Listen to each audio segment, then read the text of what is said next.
So to start off with small groups, we've been talking about this for a number of months, and we are now at the point where you can actually sign up to give us the information about your availability and how you would like to meet, either in person or online, or if you have no preference, fantastic.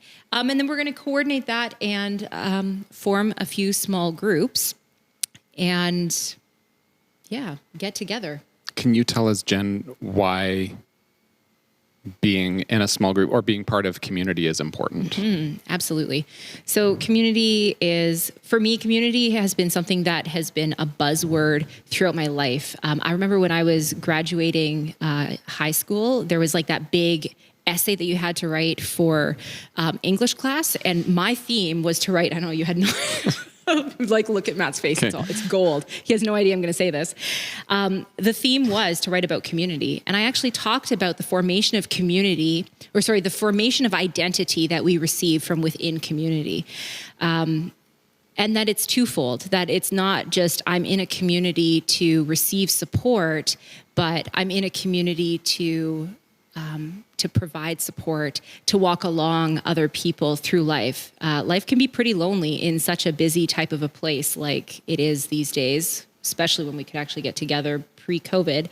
But it's becoming ever more isolating. And so I think it's really important for us to connect and be part of community. And I want to steal Matt's phrase from a sermon, a month or so ago, where he said, one follower helping another follower to follow Jesus. That sometimes a small group could be as simple as that, where Jesus says, where two or three are gathered, I am there with you as well. So that's my answer to why is community important. That's good.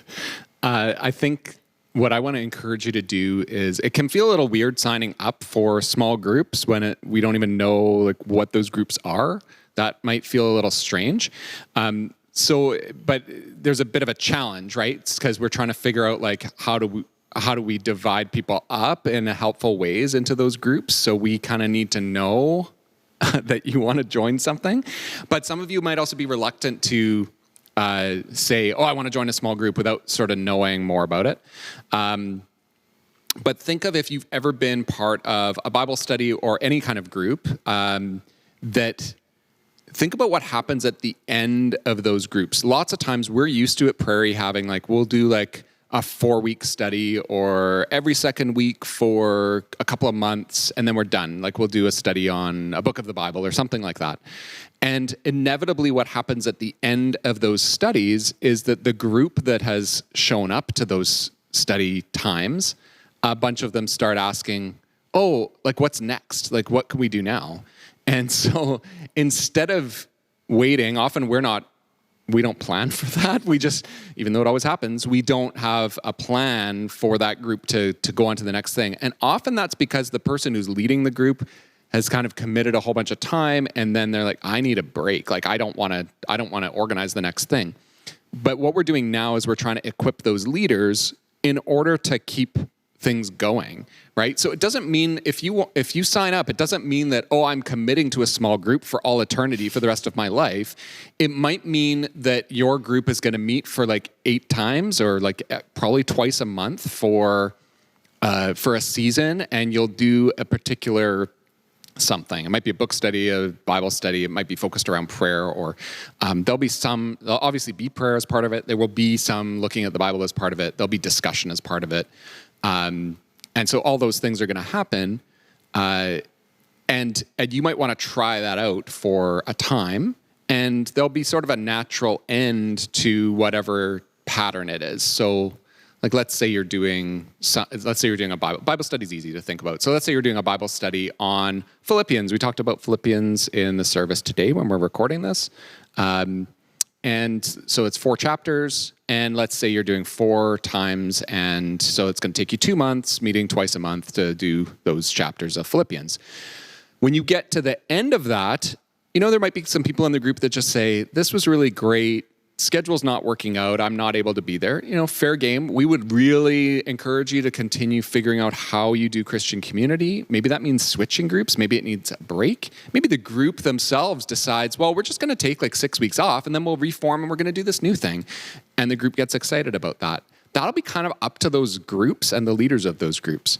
So again, I'm encouraging you to sign up because we're trying to put those things together in a helpful way. Otherwise, we get sort of stuck saying we're going to have one Bible study at this one time, and it's just going to be on this one topic, and the people who are interested are the ones who show up, instead of trying to get people into some groups and getting those groups to make some decisions about what they want to do.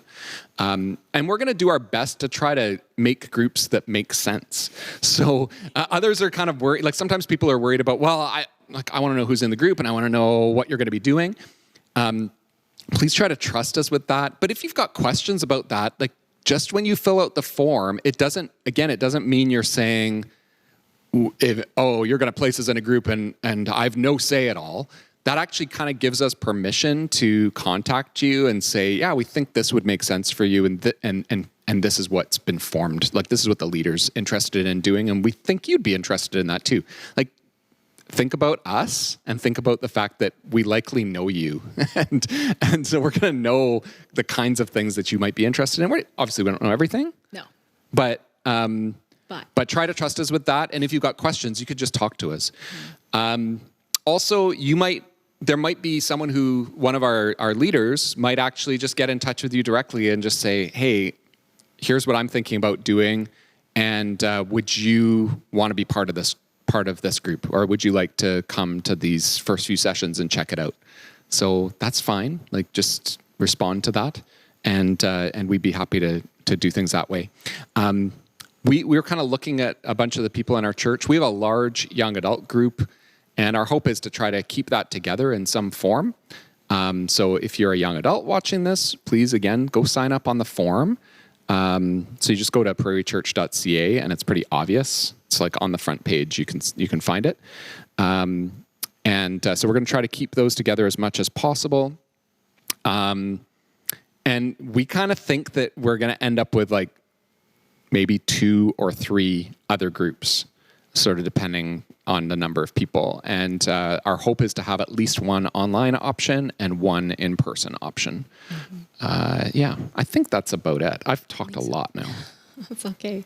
There's not a whole lot more to say about it, aside from our own experiences with small groups, that as a community, a small group of people gather, they get to know one another. There's something that does happen within that.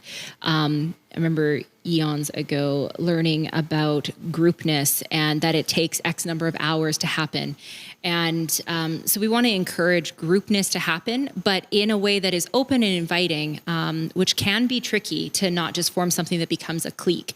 But I think that it's going to be a really great thing. We have had some great conversations with some of the leaders and potential leaders, and look forward to seeing what unfolds and what God is doing within this. It'll be good.